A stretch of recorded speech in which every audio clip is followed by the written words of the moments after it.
आता माझं हे सगळं जगणं, वावरणं, काम करणं माझ्या घरातली लोकं बघतच होती. माझी मुलगी काय म्हणाली मला, की "अगं तुझ्या आयुष्यात इतकी प्रचंड लोकं मोठी-मोठी हं, विचारांनी मोठी, आचरणांनी मोठी, कृतीनी मोठी अशी तू अनुभवलेली आहेस. तर आम्हाला कळू देत ना सगळं. हं. तर तू हे लिहून ठेव तुझ्या आठवणी." म्हणजे माझ्या आयुष्यात ग.प्र. प्रधान, मोहन दारिया, शिवाजीराव पटवर्धन यांचा मी मुद्दाम उल्लेख करते, की ज्यांना बाबा आमटेसुद्धा गुरुस्थानी मानत असत. वाह!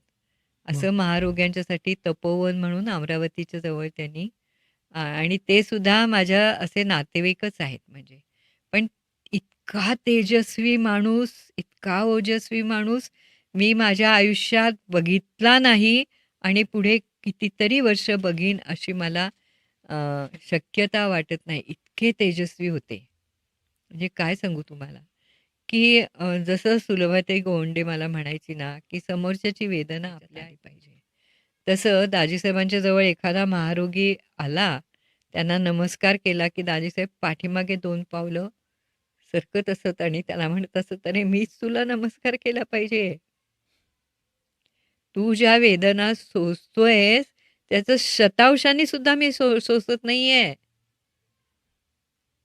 आणि घळा त्यांच्या डोळ्यातून पाणी यायला लागायचं.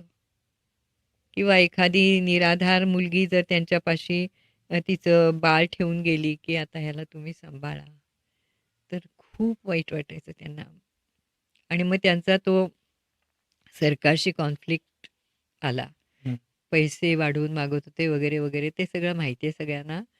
पण त्या माणसानी या सगळ्यावरती पाणी सोडून एका झटक्यात तपोवनपासून ते लांब गेले आणि मग त्यांनी ते प्रायोपेशन वगैरे केलं. या सगळ्या स्थितीमध्ये खूप जवळून बघितलेली आहेत मी. अच्छा. तर अशी माणसं आभाळा एवढी माझ्या आयुष्यात आली.